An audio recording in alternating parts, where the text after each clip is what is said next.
Hey guys, we are pleased to say that we are associated with the Sophie Lancaster Foundation charity. And now, a message from one of our supporters. Hi Sylvia, this is one mother to another mother. I've got some children which could be considered as just a bit different. I'm so proud of them. What you do in memory of Sophie is amazing. I remember when it happened, and I remember being very, very seriously affected by it emotionally. It just cut me deep. And I've been so impressed with all the work that you've carried out, raising awareness and trying so hard to stop that kind of vicious, unnecessary stupidity, violence, cruelty. You've been amazing. Carry on the good work, and we'll keep on supporting you. Thank you very much. To learn more about this wonderful charity, head on over to www.sophielancasterfoundation.com. Hey Jamie, do you like being cozy? I do. And do you like staying cozy? I like that even more. Then just heading over to www.staycozyclothing.com, where you can find hoodies, tees, sweaters, and much, much more, with a new fall line out now. And just enter The Chronicles as one word at checkout to receive 10% off your order. And make sure you follow them on the Instagram at Stay Cozy Clothing to keep up to date with all the new designs. Remember, guys, that's The Chronicles as one word at checkout to receive 10% off your order.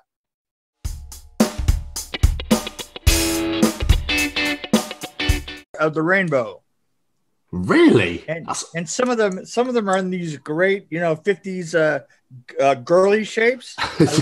My wife says that I am becoming a 7-year-old girl. And there's just no goddamn doubt about it. I was going to say, I could see it. Hey, you know what? It's the inevitability of these things that make it all fucking interesting. I'm so sorry about the fuck up with the time zone, by the way. I do massively apologize about that. Oh, well, look, you know what? I can get the time wrong by 3 hours and just in the United States. Time zones are a fucking nightmare. They really are. I'm telling you, you can imagine what it was like with the railroads back in the day, right? My days. Shit. It's like, oh, no. I think we learned Canada was even worse, though. Weren't they? They got like 5 different time zones or something over there. Well, yeah, but Canada's worse about everything. Yeah.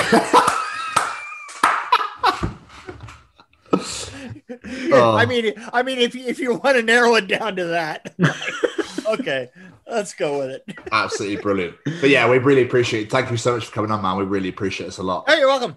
You're welcome. Sweet. So why am I here exactly? Well, Jamie's going to do a nice little intro about you, and then what we're going to do is we're going to absolutely hammer the goddamn fuck out of you with questions. Oh, okay. I actually have some this time, Mick. I've actually got quite a few. So now, have I been on this podcast before? Not on ours. You did a USUK live show back in October last year with Alex, Tom, and myself. Oh, okay. I don't remember that at all. Do you not? Okay. Basically, Alex and Tom. I just sat there. It was mostly Tom Bruno. Wait a minute. I remember, and I badgered you guys, right? Yes. I kept badgering you, going, "Wait, you're not going to say anything?" Yes, you did. Wow. Wait a minute. It takes you a long time to say something. How many months has it been? Holy shit. 7? Yeah. No wonder your timeline. No wonder your time zones are fucked up. Oh, right. Incredible. Jamie. Yeah, like Tom said, I'll just do a little intro and then we'll throw a bunch of questions at you. So, are we all good to go? Hello. Well, do it. About 2. Right. Ladies and gents, it's been said on this show before that we like to praise the unsung heroes of Hollywood. And today's guest is absolutely no exception. Today's guest has used his skills, talent, and imagination to create some of the most iconic scenes. He's worked on many incredible projects, including Nightmare on Elm Street 3 and 4, Blade, Hercules, Mortal Kombat, and many more. He's a special effects artist, an art director, an author, a podcaster, and an all-around pretty awesome dude. Ladies and gents, it's Mr. Mick Strawn. Is he here? Yeah, I think he's behind you. That son of a bitch owes me $20. Yeah. I think you just put him on the floor, didn't you? I think he did. I just did. Snuck back out. Oh, Mick, my friend, how has your last year been, sir? It's been interesting. What can I say? honestly, I moved to Tennessee like 2 months before this whole COVID thing started, and I moved here, and my house, my wife and I, this house was just like a little tiny. My grandkids live in the big house, which is next door. Okay. And we got this small little house here that we've been remodeling, and I literally, as soon as I heard about the virus, I bought everything I needed to remodel my house all at once. And I made a $20,000 pile in the yard. Oh my fuck! and I'm finally getting down. I'm finally getting down to my 6-foot bubble tub. You know, so I have gone through everything. I mean, I put in 17 windows.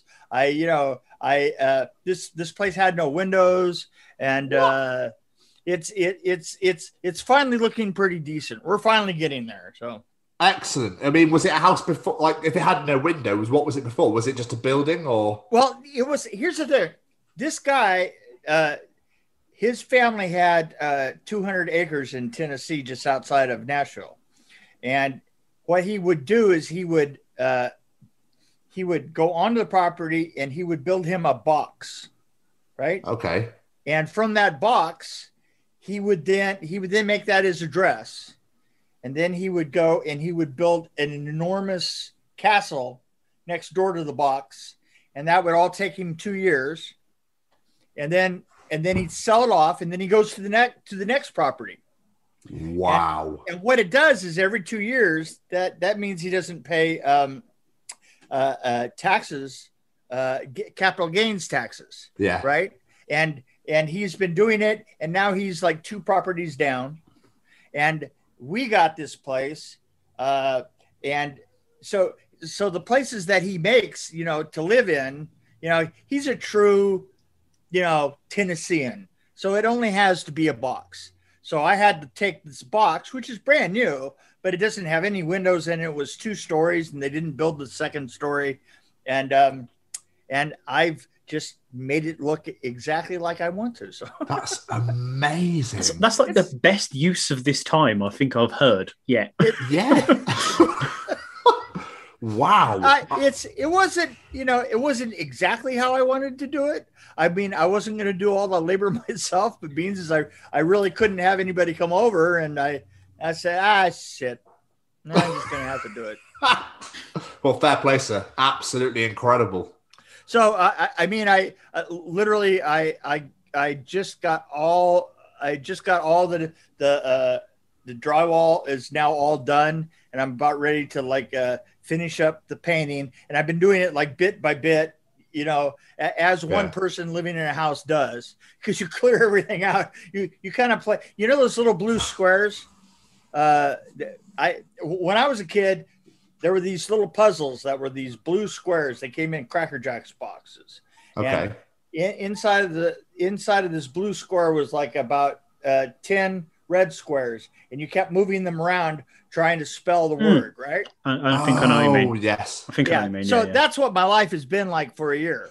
But, what can I say? It's been a lot of fun. It's certainly, it's kept me busy. I mean, look at that wall behind me, huh? That's awesome. Absolutely. What is it? What is the wall made? Is it? Oh, it's a bunch of different types of barn metal. I was going to say, it looked like metal. Yeah, that's awesome. My neighbor pulled a barn down, and I went, "Hey, man, hippy dippy, like, you gonna do anything with that medal? Did he just give it to you, or did you have to pay for it? Yeah, he said, "Fucking California, it's fucking Californian, it's $20 a sheet." That's amazing. And then I said, well, because I'm from California, I can afford it. I'll take it all. No, that right there, that was America in a nutshell. If you're from California, you spent your entire life having absolutely everybody in the world come and live where you work and live, right?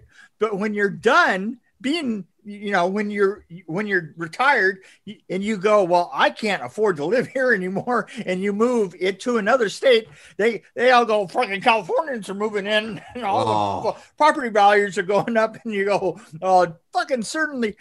So if he wants to charge me $20 for a piece of old metal, and I can afford it, that's absolutely fine. Then I let him ramble on about, oh, Donald Trump did this and Donald Trump did that. Fuck you. I can afford it, and take the medal and go home. You know what my wife said? My wife said as I was coming upstairs, she says, you're going to be pretty interesting today. Absolutely. Well, I mean, of course, when we spoke to you last time, you were really interested. So obviously, having you back. Well, there you go. Well, yeah. I guess I'm in a good mood. It's the glasses. Yeah, they look spectacular. You can't be in a bad mood in them glasses, to be fair. I mean, right. You know what? I used to be on set in the 80s, in the 90s. When I felt my worst, I would put on a salmon-colored shirt. Like a really nice, button-down salmon-colored shirt. Yeah. And of course I didn't weigh anything in those days. Tuck it into my like 501 Levi's, and walk onto set and just make sure and just that my dick was hanging out. As you do. I'm just saying, I had a friend of mine describe. He used to say, he said watching you in a meeting was hilarious. He says because you would be sitting there like obviously bored, and there would be like all these effects people and all these production people around you and stuff like this, and you just sit there and you just like be really quiet. And he says, and I'd sit there like with popcorn going, and it would get around, and they would say, well, we're going to do this way. We're going to do this way. We're going to do this way. We're going to do this way. And then everybody would look at you and you go, oh, we're not fucking going to fucking do it that way. Are you out of your goddamn mind? You're wrong because of this, and you're wrong because of that, and you're wrong just because you're always wrong, and you're wrong. And it's like, Mick, what do you think of this? Oh, he's got his dick out again. That's exactly it. And he said it was just like, you wouldn't speak often in a meeting, but when you did, it's like, first you laid your balls on the table. Just get it like, right, anyway, boys. God, was I really like that? He go, oh, God, yeah, you're really like that.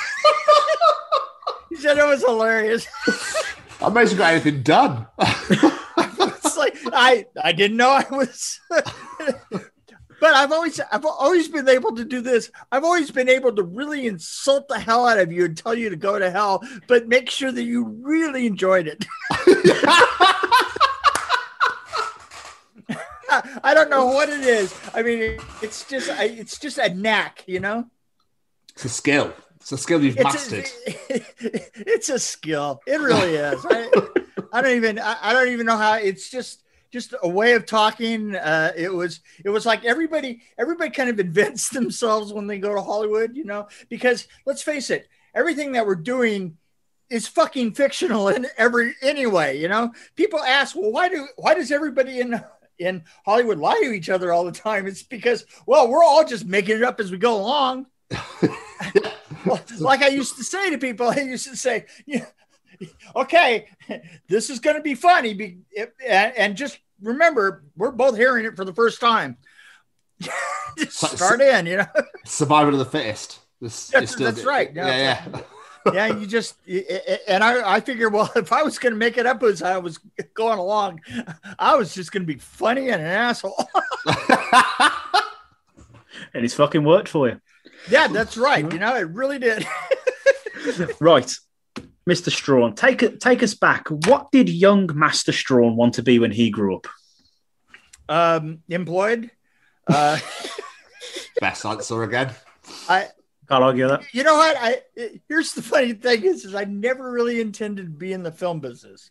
I just had a family early and just wanted to make and believe me, this isn't, I'm not talking like Nicholas Nickleby shit here. I just had a family early and I wanted what was better for them. And if what was better for them was for me to be a fast talking asshole, well, I was there for us. Smashed it. So this is you guys are from across that ocean, the Atlantic, right? We are indeed. Right. Okay. One of the first things that I did is my sister was had got a job. She was a costume designer in off Broadway. The kind of thing where they paid you. She was doing costumes and they paid her like $50 a week. And in the meantime, she would do that at night. She would work with the theater, and during the day she would stand on corners and she would sell less than realistic purses, Okay. like Calvin Klein or something like that. Gucci. Yes. Gucci.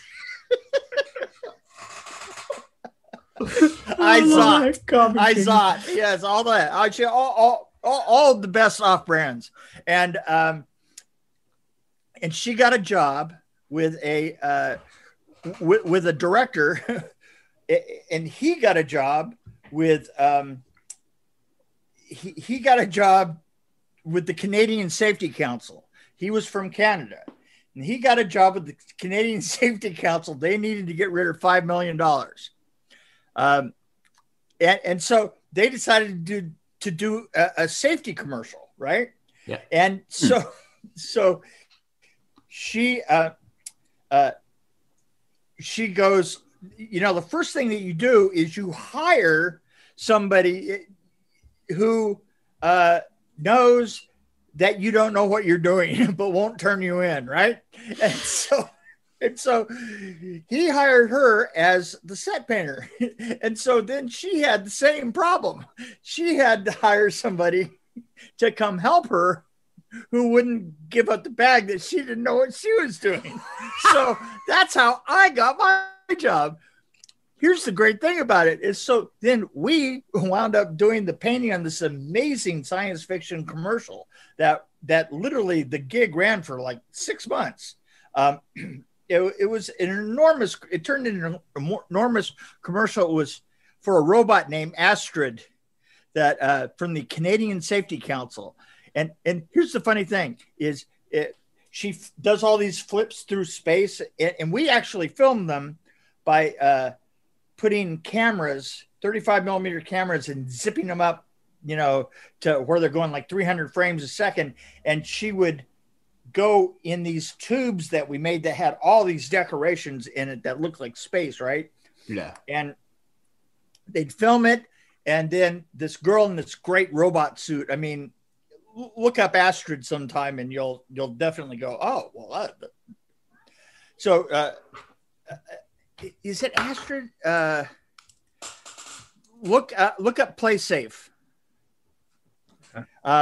Anyway, at the end of the commercial, the robot comes up and says, I'm Astar. Maybe it's Astar. I can put my arm back on, but you can't. And which was great because we had like horrible accidents on set, and we were like, you know, our motto there was safety third at best, and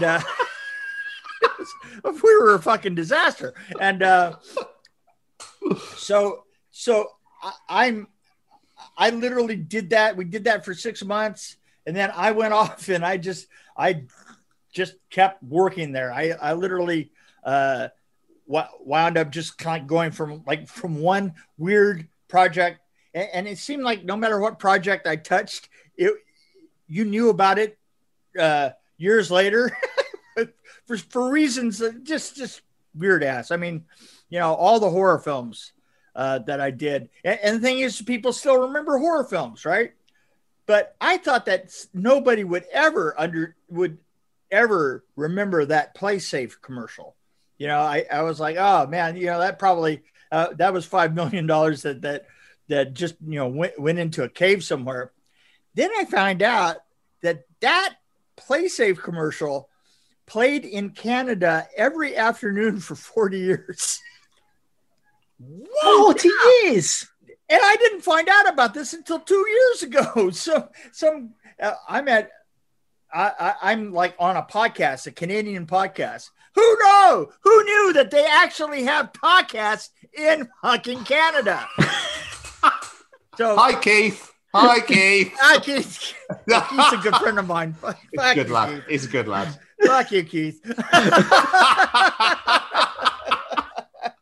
That's a fucking McClary, man. That guy, I tell you. Anyway, so I'm just on this podcast, and I bring up that little story, and these people go, "Oh my god, that robot haunted my dreams for 30 years." That's insanity. Yeah, it was really weird. It was like, okay, so that's the story of like how I started and like what happened. And now that you're officially my therapist and I have to start paying you, let's get going. Brilliant. I mean, I'm down. So is that how you got into the industry then? Or was it just doing that commercial? Is that how you got picked up? Yeah. And I worked then. I think that the first time I then worked again with my sister would have been like in Nightmare on Elm Street 3. I got the job as production designer after working, or as art director. They just didn't have a production designer position, but I got the job as art director after putting together the effects with Peter Chesney. And literally I went down and was doing the billing for Image Engineering, Peter Chesney's company, after we worked out the snake. And I'm just waiting there for the elevator to go up 8 floors. And a friend of mine walks up and I go, "Hey, Jerry Olson, how's it going?" We get to talking and he goes, "Well, what are you doing?" And I go, "Oh, I was just finishing up the effects on this Nightmare on Elm Street 3. What are you doing?" And he goes, "Well, I just got hired as the producer on Nightmare on Elm Street 3. And we both walked into the elevator. And by the time we walked out of the elevator, I had the job.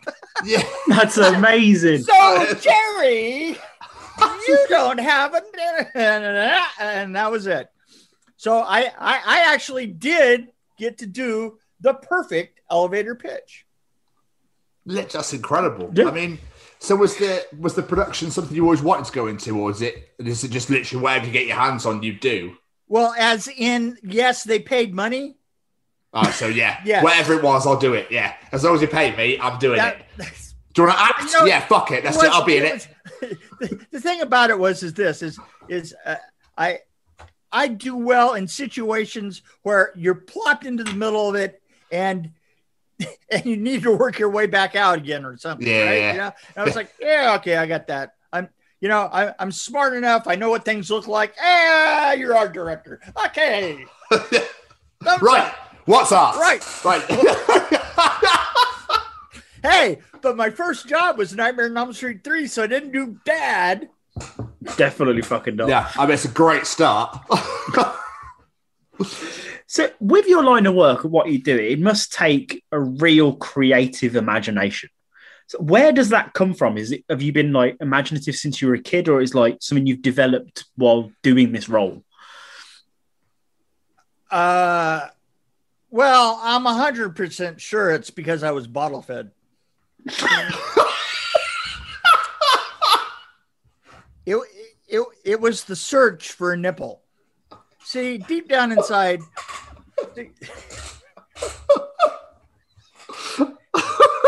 Oh my god, that was not the answer I was expecting. Oh, sorry. How do you answer something like that? I don't know. Oh, fucking hell, Keith. So, see, you're not so quiet now when you're actually under the gun. Not so quiet, are you? It's all good. It's all good. Yeah, Love you too, Mick. Thank you so very, very much. Anytime, baby.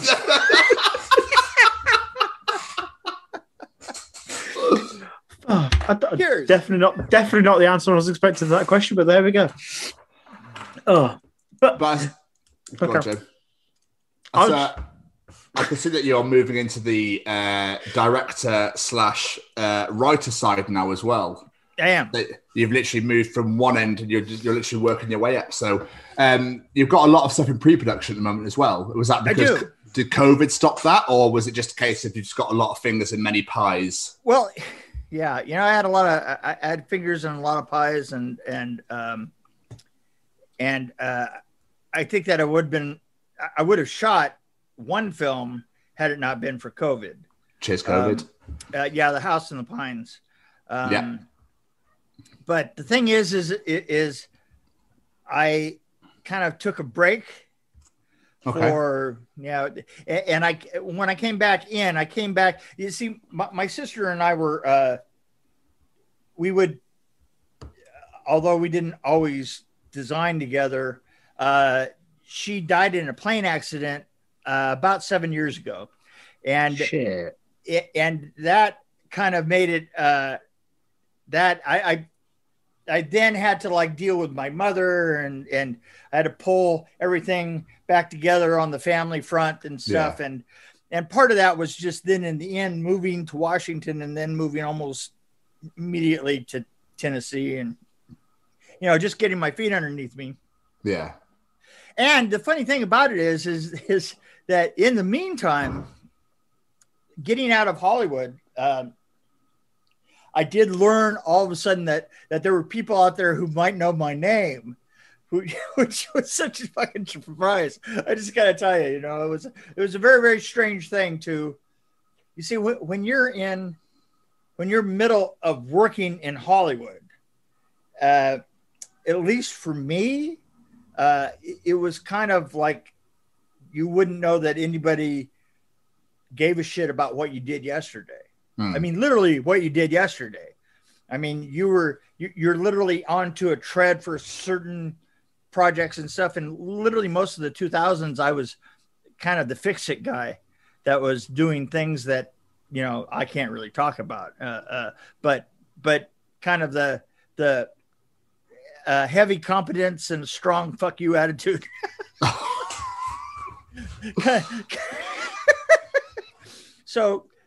So literally, I kind of walked away from things, and I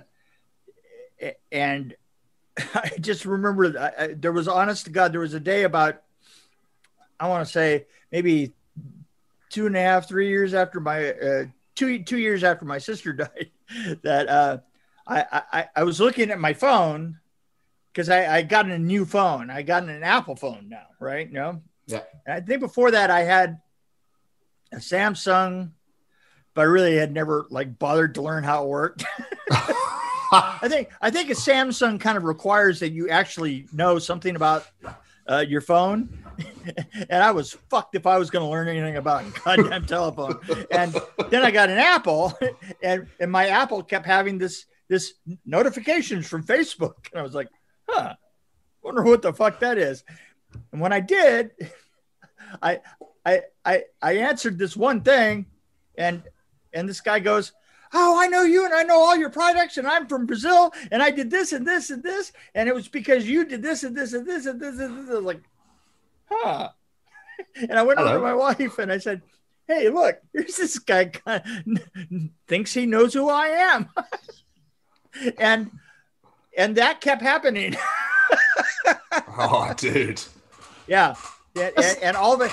And then I noticed that all of those projects that I did for years and years and years and years, I kind of like hopped from one project to the other that are still popular.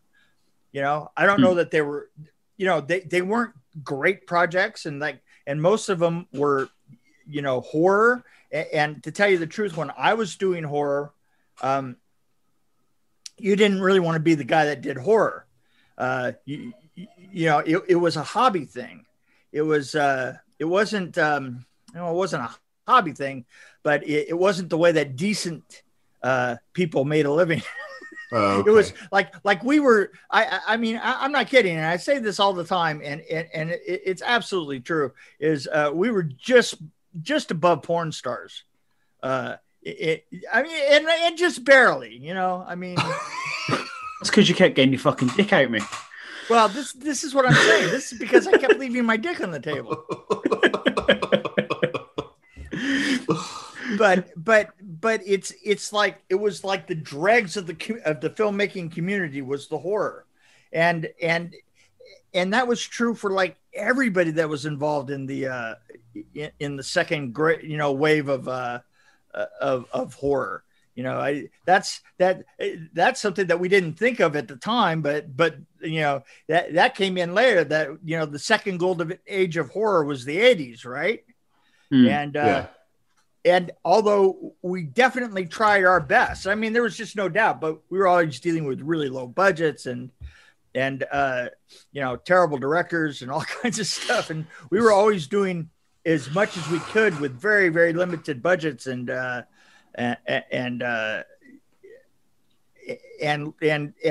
getting paid very much. I mean, cinema, New Line Cinema wasn't, you know, known as it wasn't known as the way towards buying your house on the hill. So it's crazy because you think of how massive horror is now.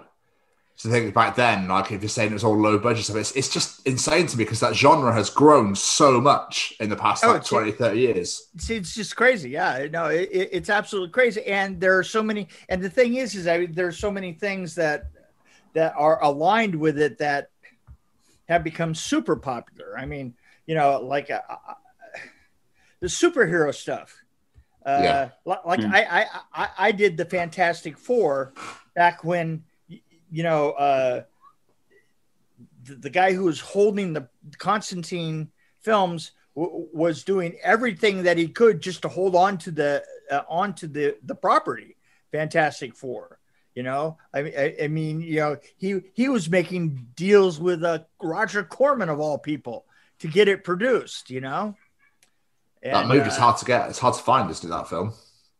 It was what? It's hard to find. I think that movie, the original Fantastic Four. Oh, it's actually pretty easy to tell you. Is it? It's on YouTube. It's on YouTube. Here's the thing. I got to tell you the truth. That film, it was made by Roger Corman for $1 million, but those were Roger Corman bucks. And Roger Corman bucks are like a penny on the dollar at best. Fucking hell. You can tell from fucking watching it. Yeah. Oh, yeah. No, absolutely. Roger Corman bucks are, you know, Monopoly money's probably got a better exchange rate than a Roger Corman.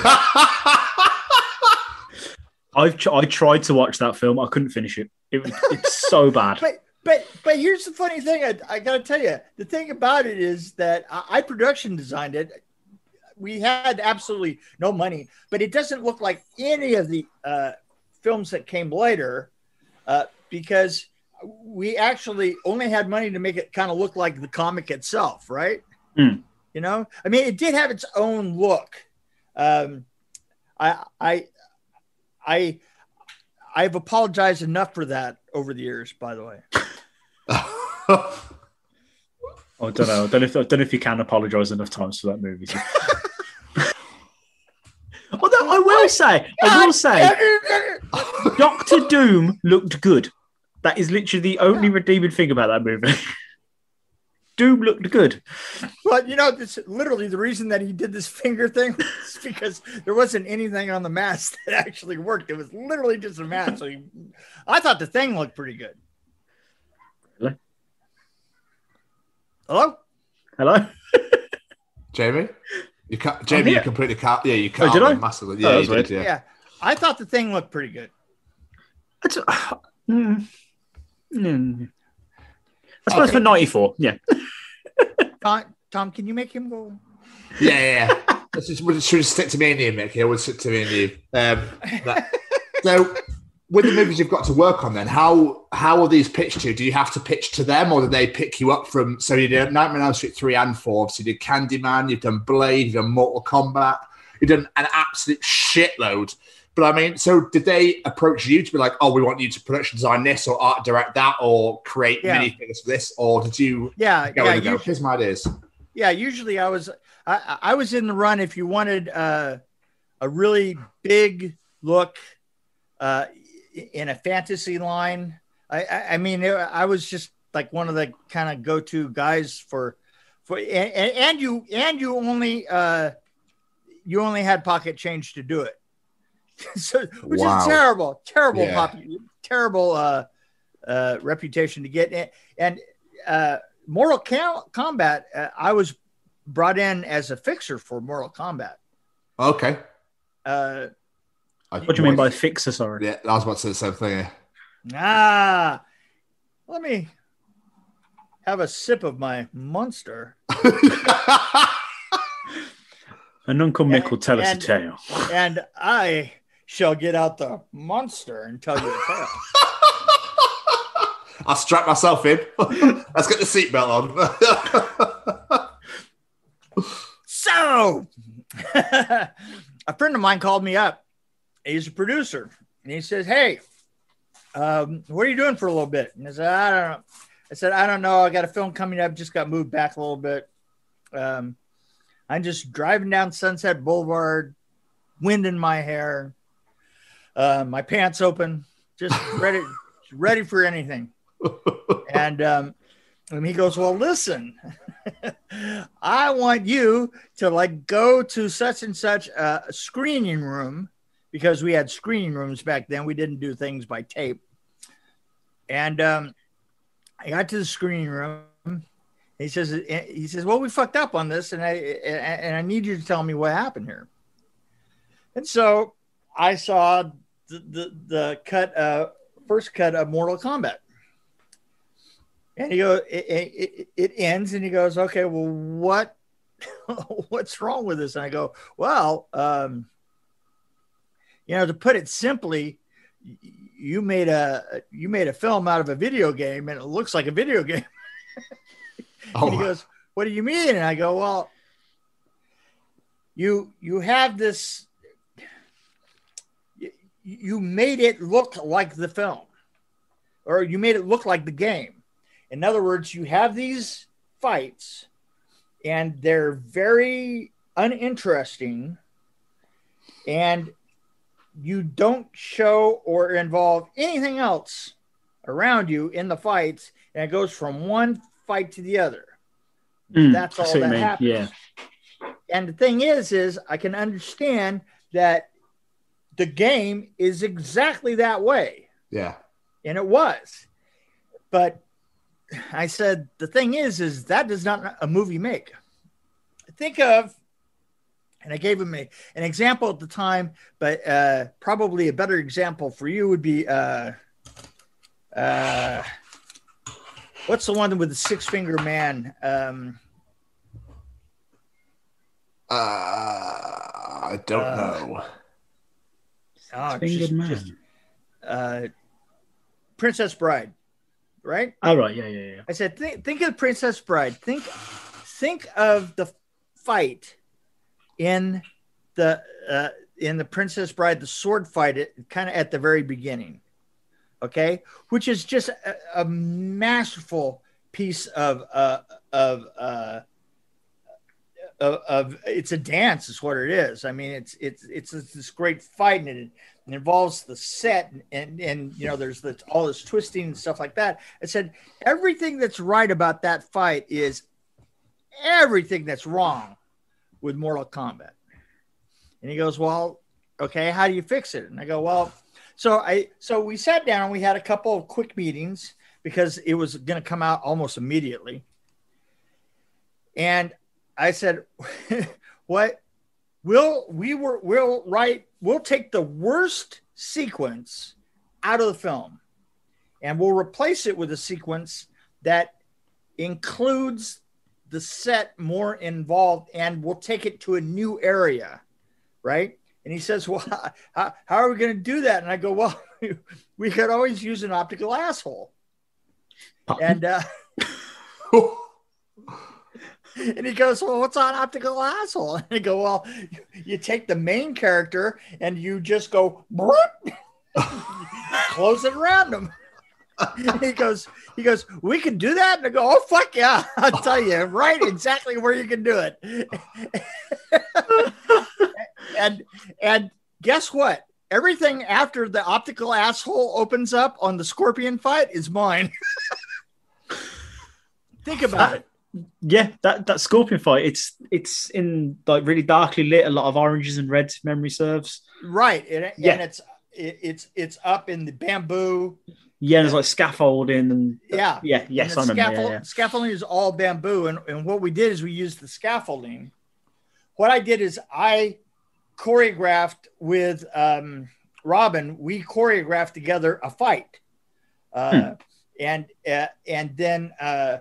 then went in and built the steel infrastructure in the middle of a hangar, of a balloon hangar.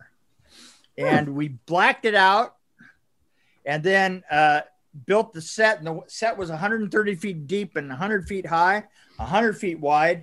And we just filled it with ladders in different lengths, with the shorter ones up above and the long, bigger. Well, we literally bought half of a boatload of bamboo and just had delivered one truck at a time to the set and we worked on 8 lifts up and started up at the top of this and worked our way down and hung it all off the structure of the hangar. And and the great thing about it is that we needed a way.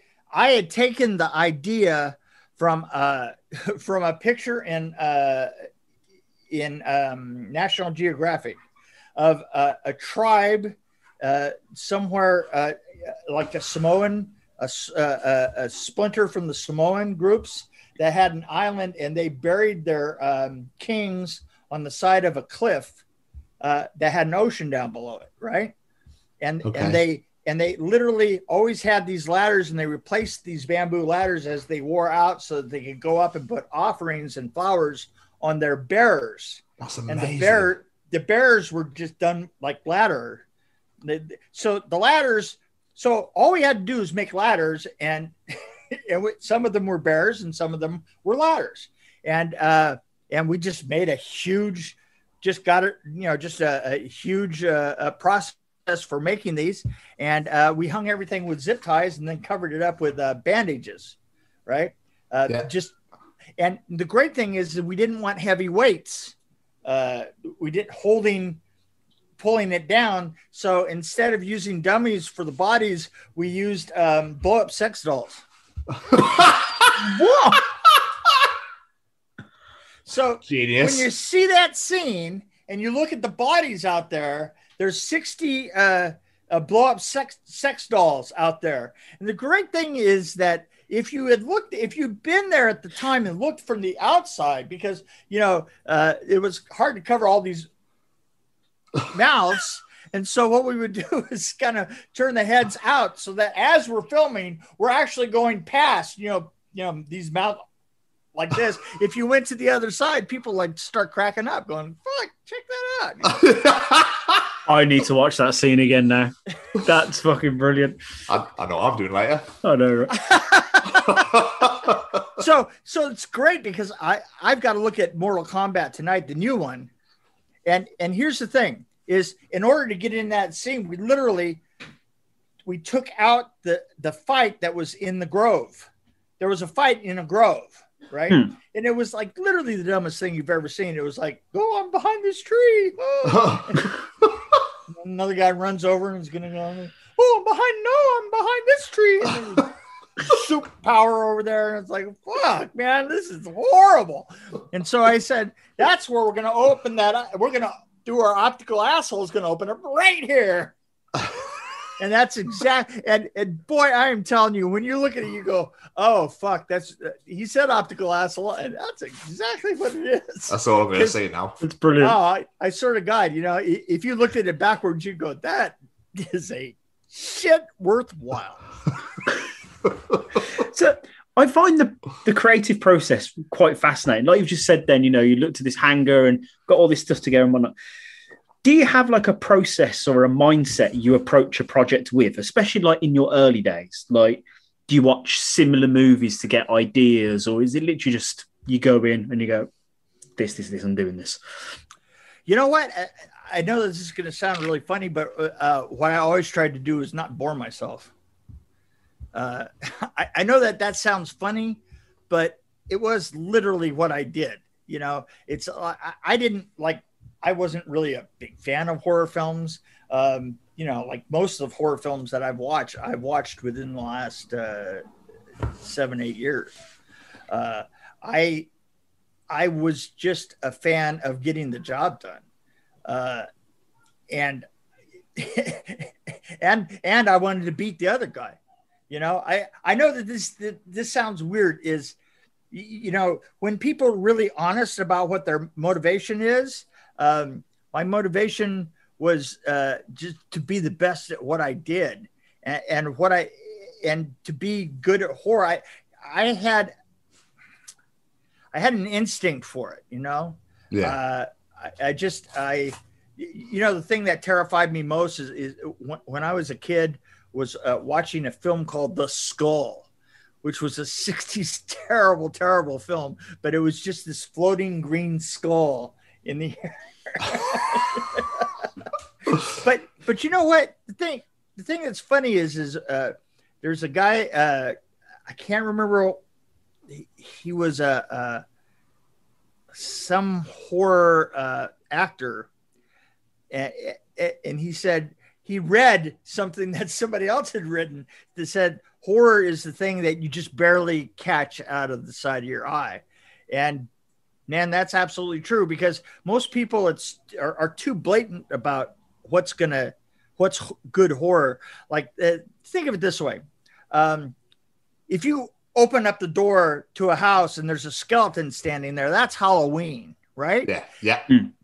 If you walk up to the closed door and there's hundreds of flies banging on each other, making the light flicker around the light, that's horror. See what I'm saying? Yeah. Yeah. You have to understand the difference between the two. That's really clever. That's really clever. I like that. I'll give you an example. A really good example of, to me is the difference between Alien and Aliens. Horror is Alien. And think to yourself how many times you saw the creature. You hardly ever saw the creature at all, right? At the end, that's about it. And the thing is and it blew it. Seen in the end. And by the way, that was shot way past principal photography. That was a bunch of producers figuring that they had to put the nail in the hands of the director so that Ridley Scott, so that he could put the nail in the coffin, right? And it was too far and it looked like a rubber dummy, right? But the rest of the film was really, really horrifying because you hardly ever saw the creature. I mean, what you actually saw of that creature coming out of the black, right? Yeah. It's horrifying all the way up until you see it. It's that fear of the unknown, isn't it? It's like, that thing's there, but you don't know what that thing is, and that makes it scarier. That's right. And the thing is you're afraid that you're afraid that something's going to happen to you, and it's building and it's building and it's building, and all of a sudden you turn around and go, Bill, where are we? Bill? See, that's scary shit. Yeah. Right? Yeah, it's like sorry. Well, the thing is, I was just going to say that these days our horror is a little bit more gore influenced. And I think that, and I have absolutely nothing against gore. I just think that that true horror is as a scary thing is kind of more subtle in its way. You know? Yeah, I think true horror is less of what you see and more of what you don't see. Right. See, now, to me, the Nightmare on Elm Streets are more buddy flicks than they are horror films. I'd agree with that. You know, like Nightmare on Elm Street 3, I mean, everybody wanted to make it, you know, this horror film. And I said, you know what, because I was given the choice. I said, no, I don't want to make it all on the road. I want to bring it back onto a stage and make it a fantasy film. And we did. And in that process, 3 and 4 to me became about journeys in a dreamland, you know? I mean, don't get me wrong. I can scare people. I just didn't see that that's what those two films were about. Yeah. You know, they're about these amazing, they're about these amazing journeys. And the thing is there were so many things in there that were so much more sophisticated than people think. I mean, you have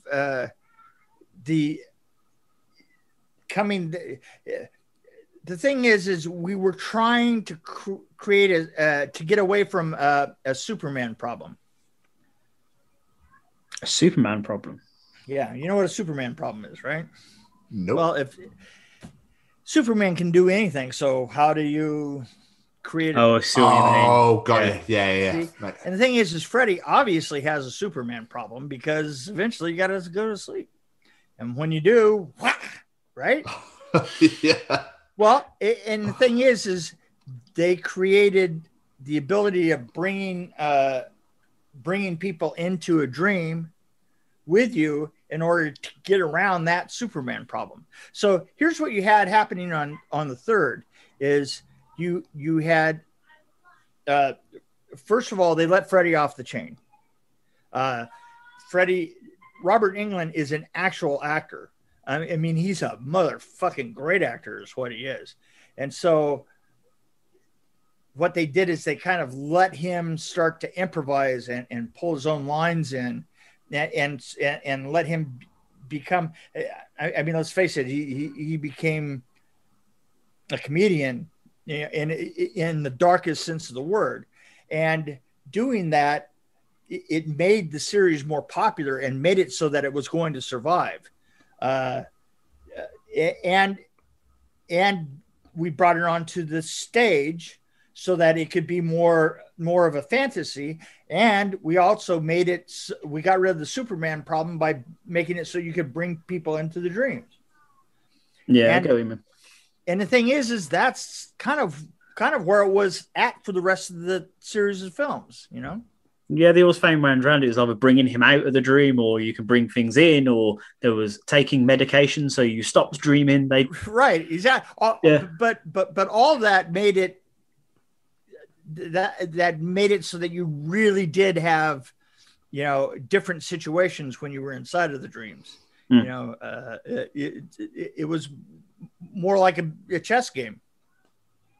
So, but the question I was going to ask, actually, quite as we were mentioning Nightmare on Elm Street, so relates more to sequels. But what research, if any, do you do when taking on a project like a sequel? Like, will you watch the previous movies, or you be like, "I'm Mick Strawn, bitch. This is what I'm doing."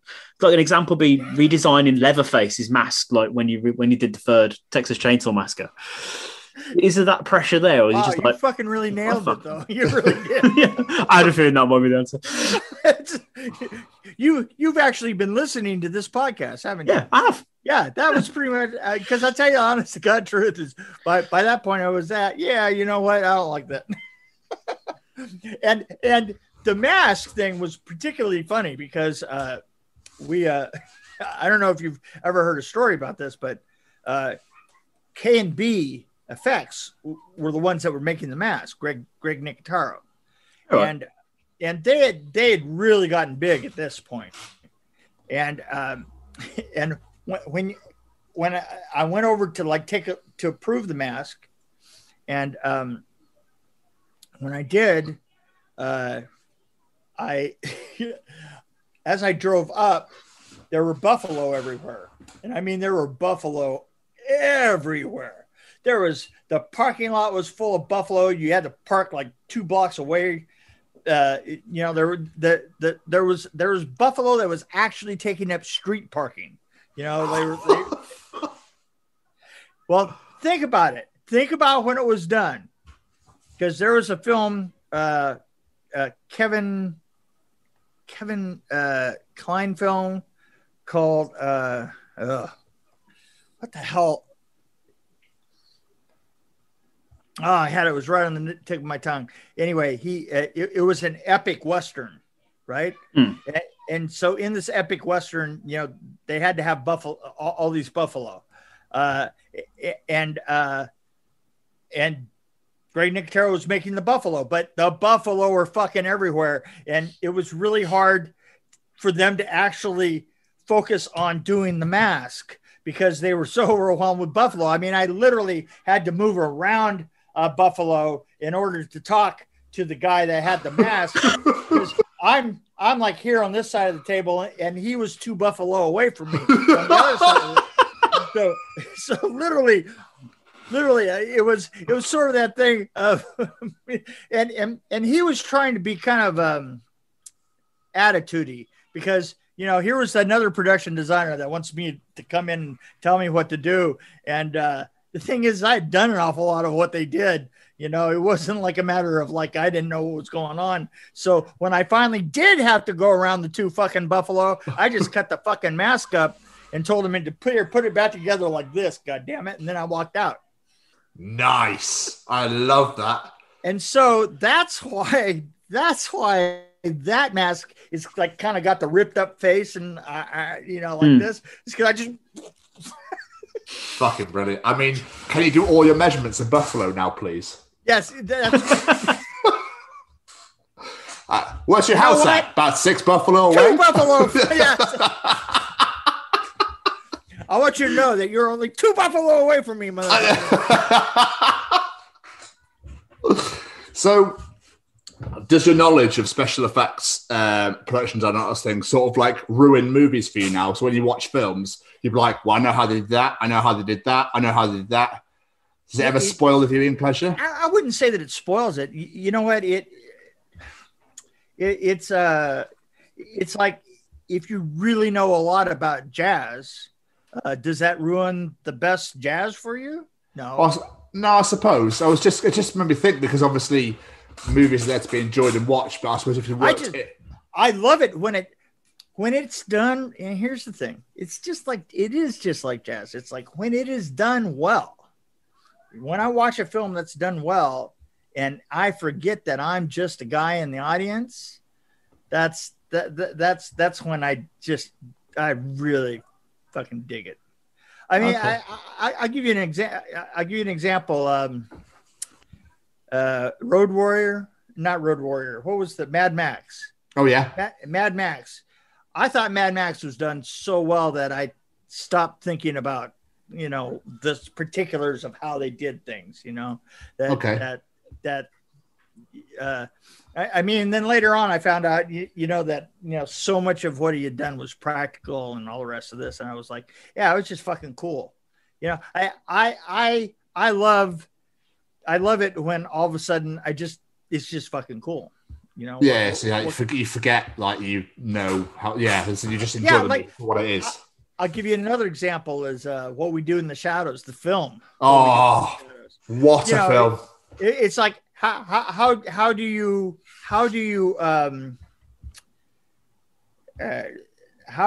break that down? I mean, there's just so many flashes of brilliance in it. Like it's hilarious. So. The scene of them sitting at the table when all of a sudden they come up like this, you don't say to yourself, "Oh, how do they do that?" You went, "Oh, fuck." There's a scene in that. There's a scene in that where he, at the very beginning, where he opens the guy's room and it looks like he's like a mile away, upside down, fucking two people, right? And you're going, "Oh my God, what?" And he closes the door, and then all of a sudden the guy's at the door going, "Yes." Yeah. Right. I mean, there are things that I don't know if you've ever seen a film called Dave Made a Maze. Nope. You ought to see it sometime, because when the Muppets happen, you go, "Oh, fuck, Muppets. That's fucking amazing." Now I'm painfully intrigued. I'm writing down. Oh, yeah. Dave Made a Maze. And here's the thing. In all honesty, you have to send me a message when you see the Muppets and go, "Fucking Muppets," right? Yeah. Well, what else? What else was it going to be? It couldn't be anything else. I'm actually writing "fucking Muppets" right down as well. Yeah, that's right. Yeah. Tell Mick. Yeah, the Muppets were necessary. I mean, it had to be done. I tell you, I think that some of the independent stuff that's being done these days is incredibly brilliant. I think that the overall style of writing, the overall style of acting, makeup effects, even CGI, if it's used correctly, if it's set up correctly, can just be absolutely brilliant. And I don't think that films need to be made for as much money as we used to. I mean, the Marvels are the ones that just go and spend the money, right? Yeah. Let those be their own thing. I equate the place that we're at, movie making wise. I relate it back to the beginning of the last century, when in the 1920s and stuff, where just as talkies were coming out, they had all this new technology. They had they had film and they had sound, and they could tell these great stories, and they didn't really, they were still working on distribution and stuff. And the thing is then they developed past that. They developed for like 80 years. Right. And the stuff that we were doing was just the refinement of that 80 years of doing it virtually the same way. I say that, if in 1939 you'd walked off of a stage in Britain, or walked off of a stage in Hollywood, and then turned around and walked back in to that same stage in 1985, you would have pretty much known kind of exactly what was going on, because it was the same fucking thing that had been going on when you walked away, right? Yeah. Well, what's the saying? If it's not broke, don't fix it.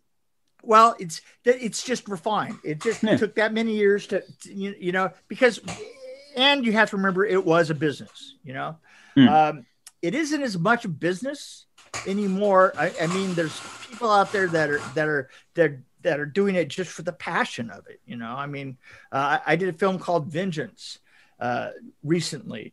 That was a fan film. It was just so interesting because I didn't understand at first, what is everybody doing here? What? Why? I mean, why did you show up? Why did you show up for 3 days? Because chances are you couldn't show up for 3 days because you had to go back to your job at 7-Eleven. But you were there for a day. Why would you do that? Why would you do that? And then after a while, you start to look at it differently. I think that people of my age who've been working in the film and overpaid for a good period of time, can get a little jaded. And I'm trying to de-jade myself. Probably, if I could just get a little bit trimmed off of my dick, then that would definitely work. But that ain't gonna happen. And it would fit better. But it wouldn't have as much as an effect when you lobbed it on a table. Then, so. Yeah, well, oops, missed the table again. You've worked on so many amazing movies. I was wondering if we could just discuss, because it'd be here all day if we spoke about all of them in detail. If we could talk about a couple, like in particular, just any memories or stories you can tell, or details of what you did. That's yes. Stop talking. No. So you worked on a ton. Sorry, come on. There was a film called what was it? Had Mark Wahlberg in it. Boogie Nights. Boogie Nights. Oh yeah. I'll tell a quick story about Boogie Nights. I have some really long stories about Boogie Nights, but when I say long, so like a book. anyway, I was working effects with a company in town, because between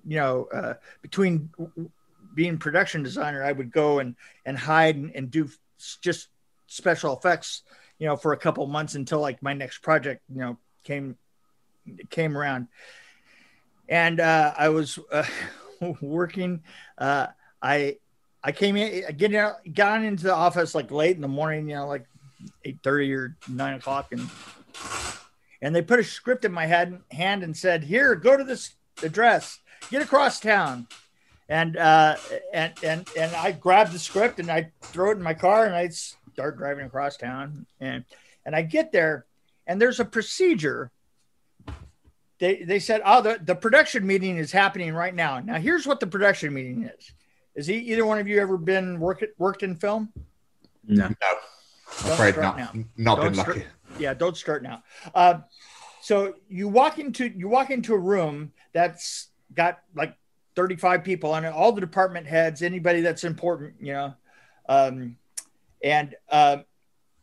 they're all doing a read through of the script, and it's a technical read through. So the first AD turns the pages and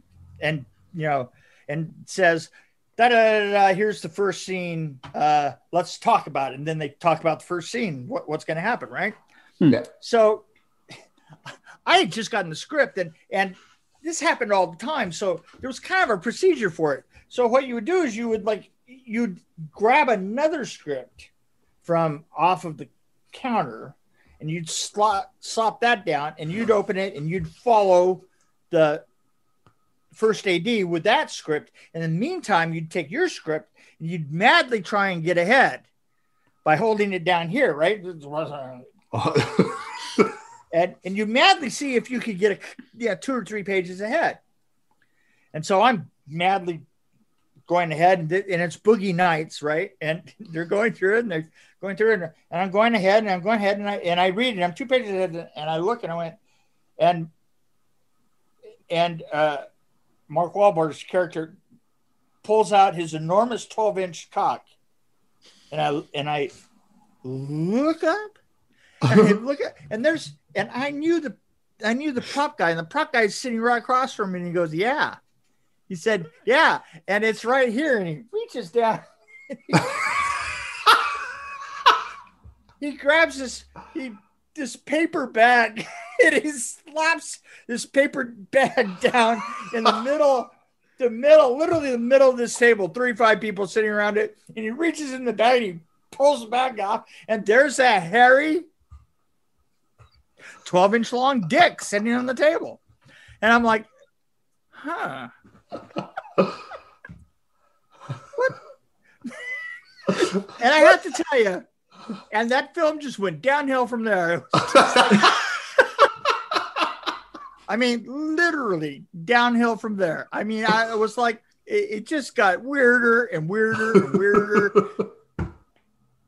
I mean, there are stories. I literally sat 16 hours in a little tiny washroom with 2 other guys with little steering guns so that we could shoot on the skin of 2 people that were fucking each other for 16 hours.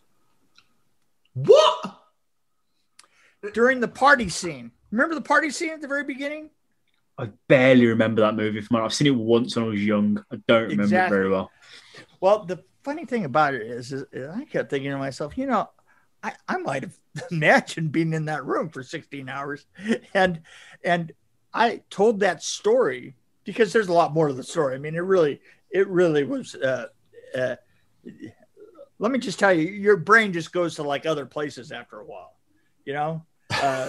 it's like after a while, I think I started to imagine that, that she was just petting a kitten or something. I had no idea what was going on.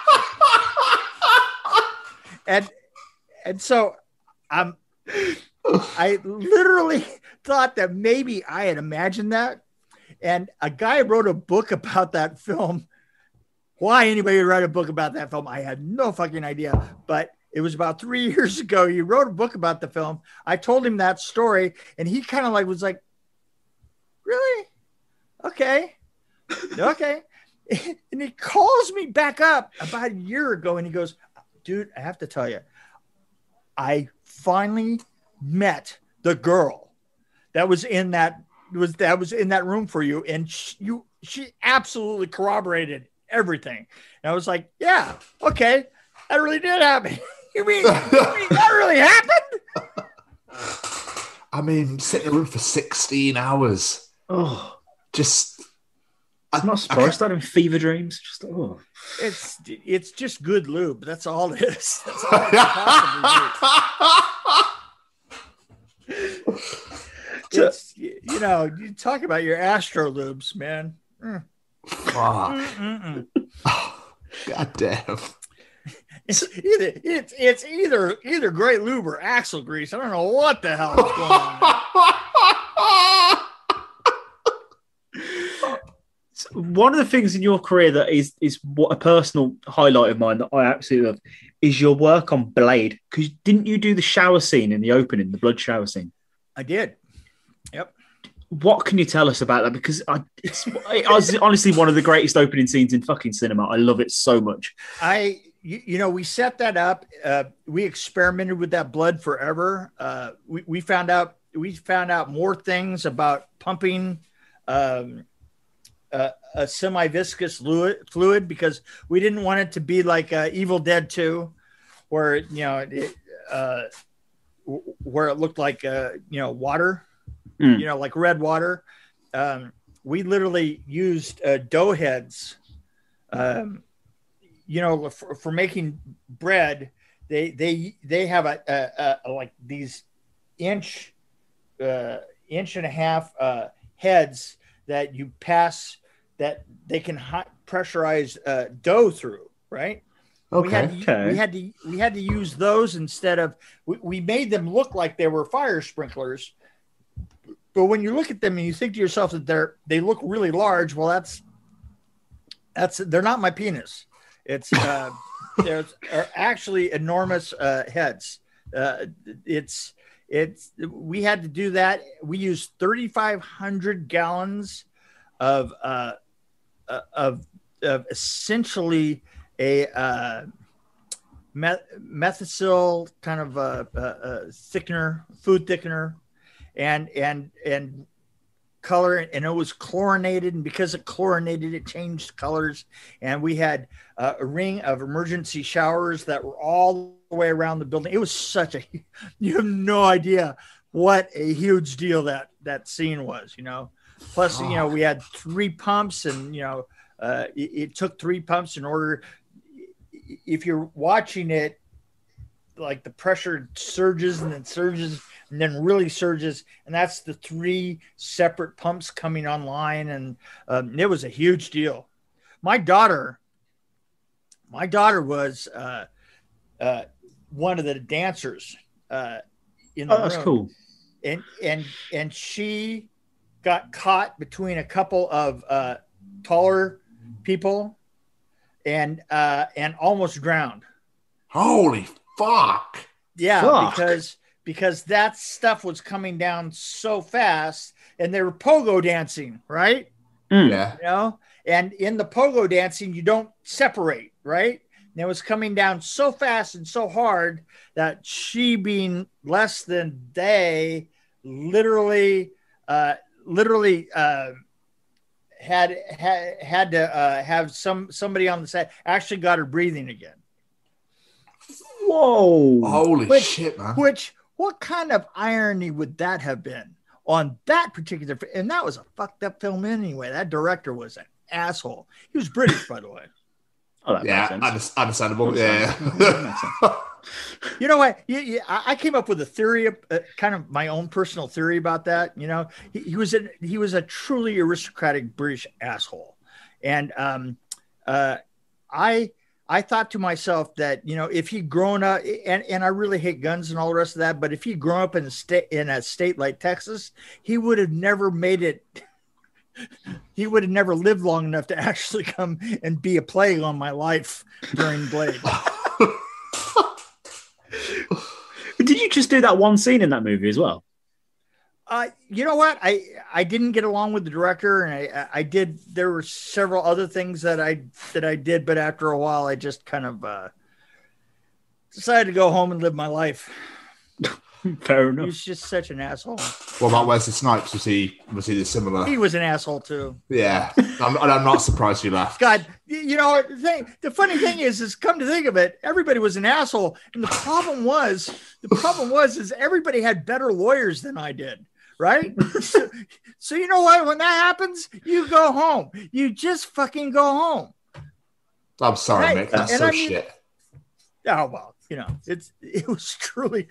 You have to remember that these are businesses. You know, Yeah. I mean, the director was such an asshole that he literally got jumped twice during the film, and they had to like shut down filming and literally negotiate back onto. He had to negotiate back onto the set twice. Once a cameraman jumped him, and once the key grip jumped him. Holy shit. Jumped him and beat him up. I mean, literally beat him up. Hell. And then he went, and the thing is, I guess in the long run, you know, you get what you deserve, because this guy literally went on to do, what's the gentleman, League of Extraordinary Gentlemen? Oh, yes. Oh, yeah. Those are the only two films he did. Literally Blade and League of Extraordinary Gentlemen. Now, Blade, I think that he did by accident. I think League of Extraordinary Gentlemen, I think he deserved everything that he got. I mean, I bet you wish you were still there to be the third person to jump him. Yeah. Nah, you know what? That life is too short. Yeah. There's so many people that jump in Hollywood. If you're gonna start, you know what I'm saying? Yeah. Fair play, Mick. So when you're on USUK Live, you sort of touched on the fact that you did and didn't work on the Buffy movie. What happened with that? Well, I got the job with Josh Whedon to be his production designer, and Josh Whedon irritated the fuck out of everybody and got fired. And I had to shut the door for him on the way out. Oh, you want me on that? Oh, I see. Okay, I'll go too. That's what are you gonna do? You know, you hold the door and you go, well, I'll hold the door, and you know, he goes through and you shut the door, and then they're all looking at you and you go, oh yes, see, I get it. Oh yeah, I was with, that's right, I came with, he's my right. I'm sorry, I gotta go. And also the other thing you touched on the live show that you joined us for before was you mentioned that you worked on Sid and Nancy, but I didn't see any credits for that. What? Well, I fucking love that movie. What did you do with Sid and Nancy? Here's the thing you have to understand is that I guess I just realized I was going to say that IMDb is not the Bible, but it actually kind of is. Everybody looks at it all the time, and it's all fucked up. Yeah, it's a nightmare. Yeah, but there's nowhere else to look. Yeah, well, that's right. And the thing is you're entirely like I did a film called The Night of the Scarecrow with Jeff Burr, and I don't think either one of us ever showed up on IMDb for that one. The thing is, there are a lot of things that I did that didn't show up, but I know exactly what happened on Sid and Nancy. Is I built the Chelsea Hotel, and I built all the clubs. Right, all the clubs were shot in Hollywood. All the interior of the clubs, including the one with the enormous toilet. And I just have to tell you how difficult it was to keep a bunch of punk actors in the late 80s, early 90s from shitting in an enormous toilet. Right? What? It's like it's like invite mayhem into your life. All right. Hello, I got an idea. What we're going to do is we're going to get 500 extras. They're all going to be punks. And then we're going to put a fake toilet on the... But better than that, let's make it an enormous. Let's get the toilet from the 50-foot woman. And let's put that on set. Good idea. To be fair, I probably would have done the same. I probably would have tried to use it. Hello, what do you think? We didn't want to shit in the goddamn... Show like a massive sign. Please don't shit in this toilet. This was before DNA tracking anyway, so... Did anyone actually shit in it?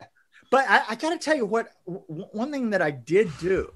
Anyway, we built and art directed the Chelsea Hotel. And I thought that we did a really great job. I thought that it looked stunning. We did it with Ray Fox and Linda Burbank, and they did set dressing on it. And these guys, they were just crazy for detail. I mean, they literally sat there with 50 packs of gum, and went to her side of the table of the bed. Her side of the bed, where and literally took 50 pieces of gum and chewed it up and put it, on the bedstand. Just like detail oriented, But I remember it was a British crew that came into town, and the British kept the camera crew. And I don't know if I said this at the time, but we were 3 stories up on the stage, and we had this big freight elevator that would come up, and in the morning of the first day, the camera people came up, and as they came up, they sang "God Save the Queen," coming up the open, this huge open elevator, and they had obviously rehearsed it because the harmonies were perfect. I mean, you don't get that out of fucking blue, right? So they sang "God Save the Queen" as they came up the elevator. And so then a half an hour later, the Grips came up, and they had heard about, the "God Save the Queen" thing. So they came up with the Battle of New Orleans. We fired our guns and the British kept coming. There wasn't quite as many as there is a while ago. We fired them twice, and the British started running and down the Mississippi to the Gulf of Mexico. I gotta say, to this day, that was like one of my favorite ever things, was hearing that. That's amazing. I love hearing you tell stories. They're amazing. But I've got to ask, because there's got to be a story in here as well. Has a director ever come to you with what they want, and you've just been like, no fucking way, it's just not doable? Yes. Every film. Eventually a director is going to do that, and what you have to do is first of all, you have to realize that this stuff just doesn't just happen. one of the problems that I had with Chuck Russell is a problem that everybody had with Chuck Russell, like on Nightmare on Elm Street 3, is that you would discuss it and you would like turn in diagrams and you would have pictures and, circles and arrows and, and then you would build all of it. And then he'd look at it and he'd go, yeah, you see, now I know that this, I don't know what I want, but I know that it's not this. Yeah. After you fucking built it. I mean, yeah. And the funny thing is, Wayne Bren is putting out a book about Nightmare on Elm Street 3 and, or about the Elm Street series. And he had me write the foreword for him. And I wrote about going to the cast and crew screening of Nightmare on Elm Street 3. And as I was parking my car, Chuck Russell crossed the street in front of me, and I let him live. And the funny thing, and I say, and I let him live. I hope the guys who did the Blob forgive me. Because that was the next thing that he did. So, it was better. It was better put. I had time to write it down. Talking of the books. So yeah, that happens a lot. And you know what, you just you just gotta not panic and know that your idea was better. Yeah. Without actually physically telling them. Yeah. I mean, I remember one time I was on the set with Paul Michael Glaser on Kazam, and we had created this effect of a tornado coming up for Kazam coming, right? And part of the tornado effect was to have debris shooting this way and debris shooting that way, behind it, right? Yeah. And the guy, I got to tell you, it was a really tough situation because his wife and child died literally 9 months before of AIDS. And he was in this super fragile state. And he goes, well, wait, this doesn't look like 3 dimensions. It doesn't look anything at all. I see stuff going this way and stuff going that way. And everybody kind of said, okay, Mick Strawn, would you please come to set? I was like, yeah, what do you guys want? We want you to explain something to Paul. And then they all left. Oh, nice. Thanks, guys. Thanks. That's the kind of shit that I got for years then from then on. The problem was I was then successful explaining it to him because I said, Paul, here, do me a favor. Let's look at the effect and you close one eye and I'll close one eye and we'll look at it and we'll see if it still doesn't hold together for you. And we did, and it worked. And he goes, oh, he says, well, I just needed somebody to do that. And I go, okay. I'll be in my office shitting. I'll be in my office shitting in a fucking huge toilet. So on the flip side of that question, though, have you ever done a setup for something and an actor's been just like, I ain't fucking doing that? Been a complete ass about it. Yeah. I've had problems before with actors. Yeah. I had a guy named Joe Lasky that was he was an actor who was enormous. I mean, I'm huge now. I think he was 400 pounds, and he had to do this film where he had to ski. He had to ride in a sleigh. He had to do all this shit. And the thing is, he just couldn't. He told when they asked him at the, can you ski? Oh yeah, sure, I can ski. One of them.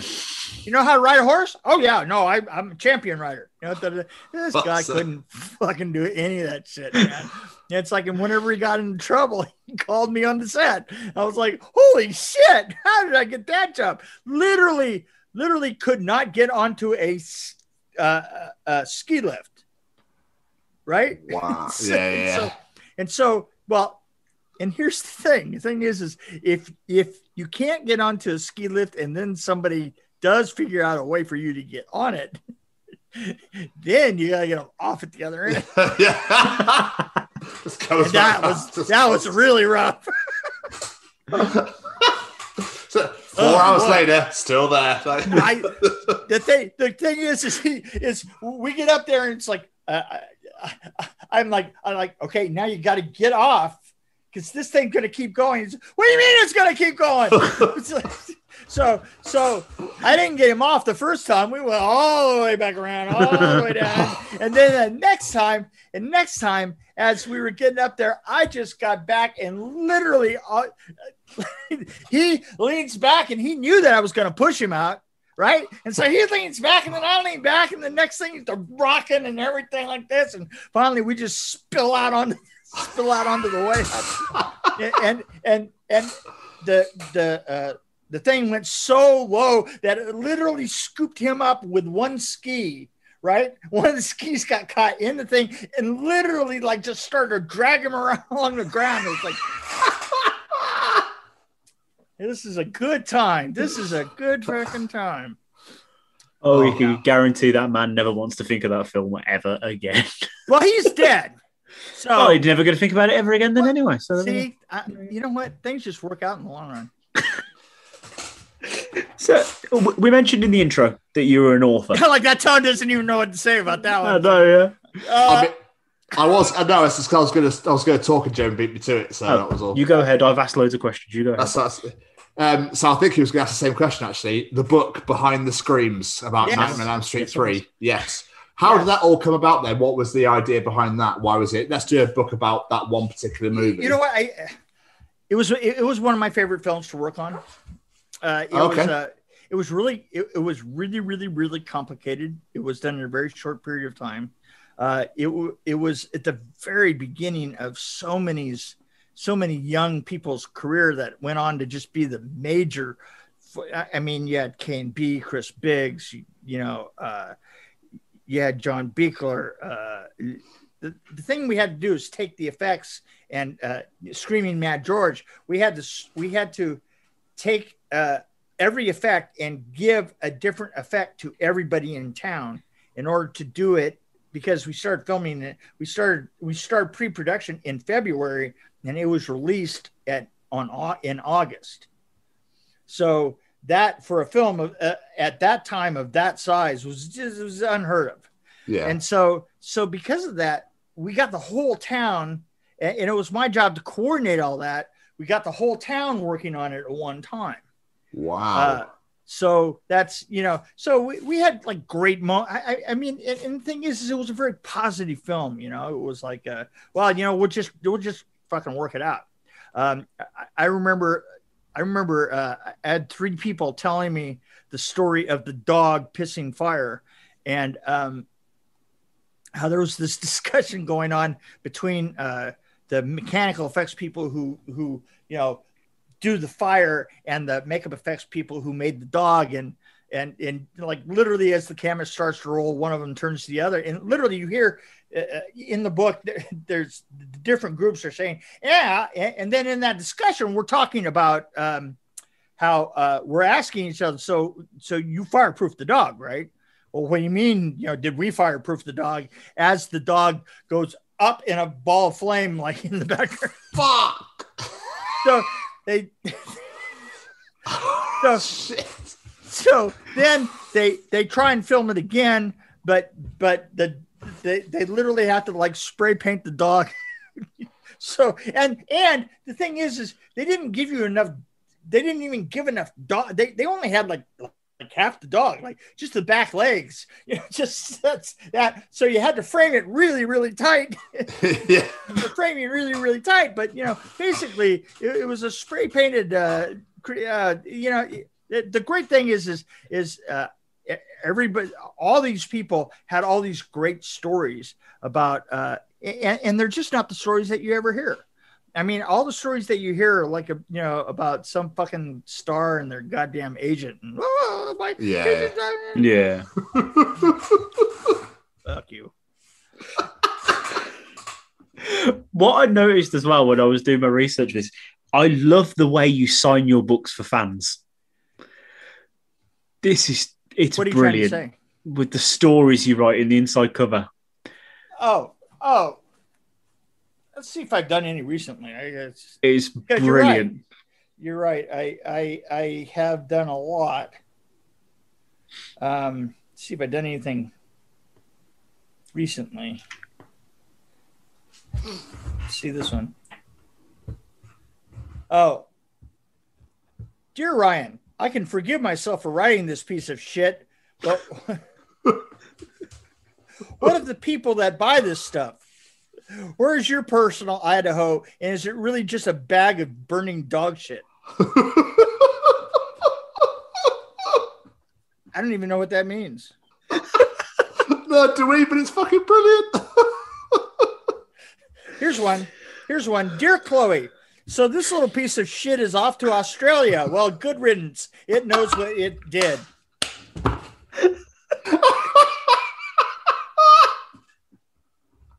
I love him so much. I was roaring because you put some on your Twitter and I was absolutely roaring reading them. Let's see. My dog looks so cute sitting on the couch, licking his balls, making a real nutsack meal of it. I thought it would be sweet just to have him lick the cover of your book.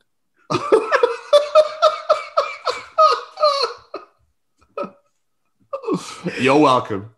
So good. So that's kind of it's that sort of thing. Just whatever comes to your mind at the time. Dear Frank, don't breathe on this book. Wear a mask while reading. Wash your hands after use. It won't give you COVID, but your penis may fall off.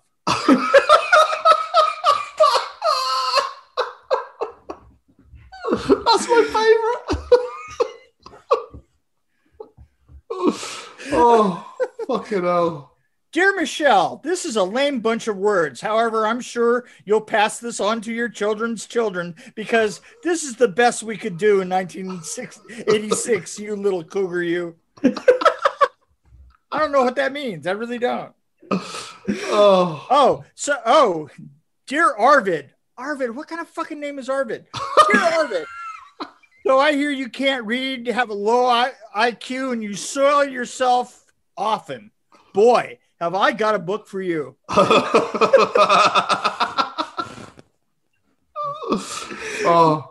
What made you start doing this? I'm just here to have fun, goddammit. I love it. I am only here to amuse myself. Oh, I love it. But before we get out of it, I wanted to talk about what you've been doing recently since the movies. I read somewhere you build guitars and amps. Is that right? I have a guitar over here. Let's see. I have a bass. Oh, is it the one that looks like it's got a chocolate river running down it? I love that one. That's on your Facebook.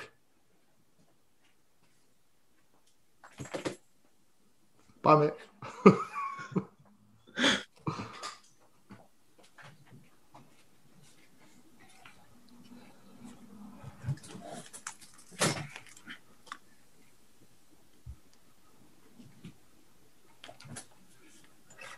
Oh my God, that's so cool.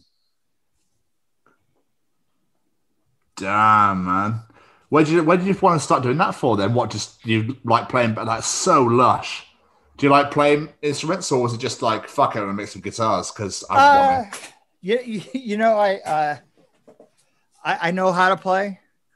Awesome. But better than that, I know how to make good looking ones. So there's that one you put on your Facebook. It looks like it's a chocolate river. It looks absolutely amazing. Yeah, I just put the update to that one. I just found a close up of it. That's my brother-in-law's left-handed bass. It's beautiful. It's left-handed fretless. So lush, absolutely stunning piece of work. That's absolutely beautiful. Thank you. But I also noticed that you've been making roach motels. Yes. As well. That's also from the movie as well. So like, and you've been signing and sending them off as well. They look. I have. Yeah. You know, I do weird shit. Yes, nothing wrong. I think it's incredible. You know how hard it is to keep me entertained. Yes. I think you get that. I think that this whole thing, you've got the idea. Absolutely. It's a whole, you know, this kind of insanity. If you ask me why I'm good at being an impression designer and so forth, it was just because I could tame my insanity, you know. It's good. I love it. Yeah, that's really honestly, you know, I think that you have to be out on the edge in order to make things look interesting, and the trick is to tame that, you know, you know, I have often said this, that the problem with most people who are really creative is not coming up with ideas. It's limiting, it's just cutting them off, you know, making them stop long enough to make them into what you need, you know. I like that. Tom, have you got any more questions? Just one more, actually. You have a little podcast that you do called the Dream Warrior Review. I do. Where you just review movies and stuff like that. Was that just something that was, because obviously you did, like, I think you're up to 300 episodes now, haven't you?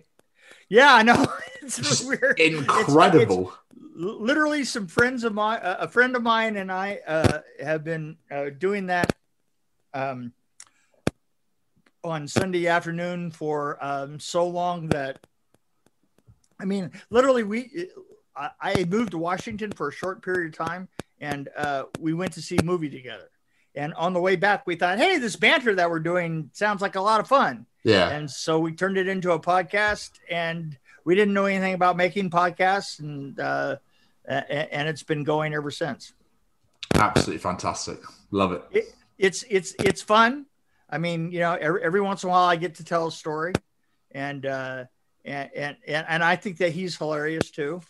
You know, he's actually got like a real voice for a voice for radio, and I've got a face for radio. So everybody wins. Everybody wins. Just quickly now, you just made me think of it. Actually, in the future, you will be teaming up with a good friend of us all, Mr. Keith McCleary on Tapas TV. I'm trying to get together. You know, it's funny.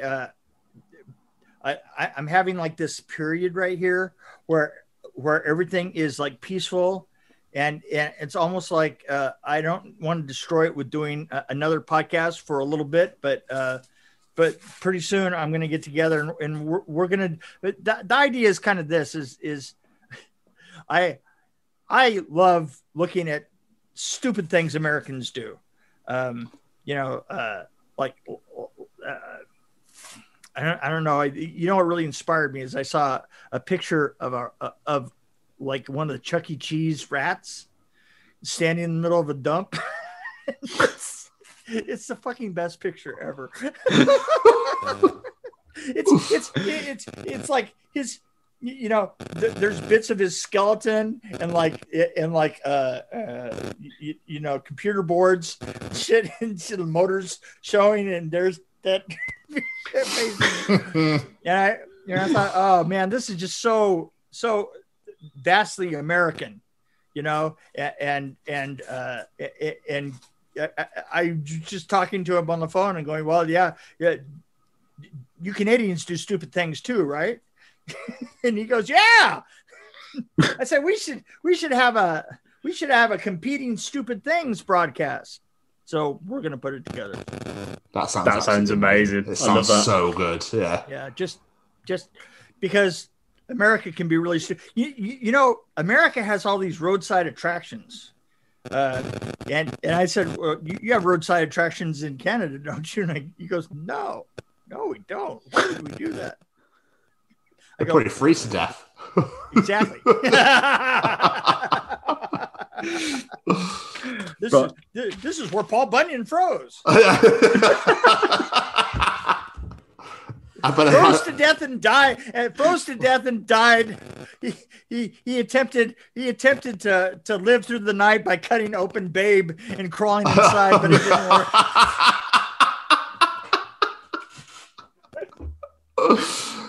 See that right there? That's it. That's the show. That's the show. Beautiful. Mick, this has been so much fun. Before we get out of it, we do like to play a little game with our guests. We call it the quick fire round. It's 5 questions, and you just answer them as quick as you can. Will you be willing to take part in this? Okay. Right. It's very easy. First question: your go-to karaoke song? I've never sung karaoke in my life. Can't say I blame you either. The first ever concert. See, that was easy. That was easy. First ever concert you went to?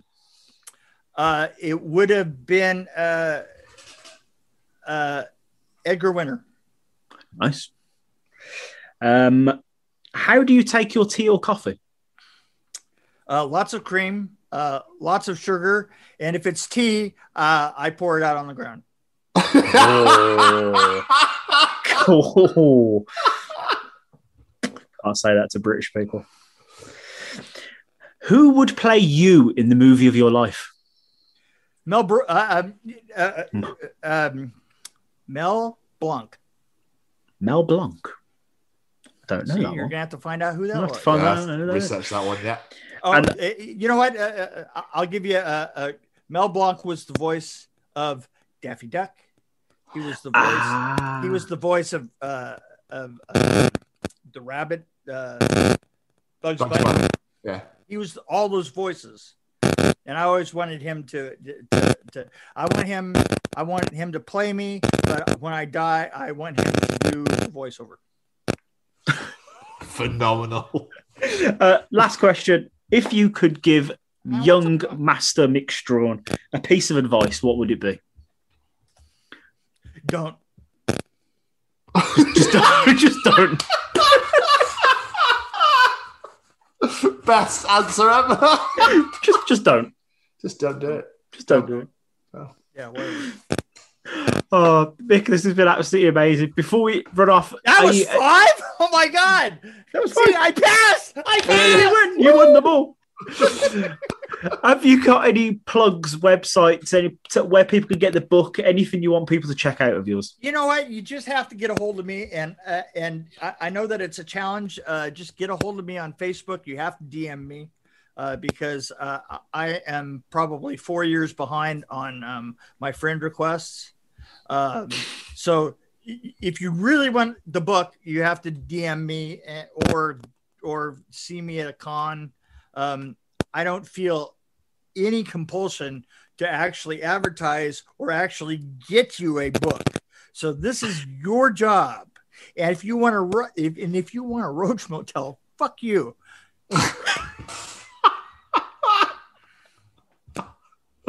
Perfect. Can't think of a better way to end the show. Been an absolute pleasure, sir. Thank you so much for taking time out to speak to us. We really appreciate it. You guys are welcome. It's been a lot of fun. Thank you very much. It's been great fun.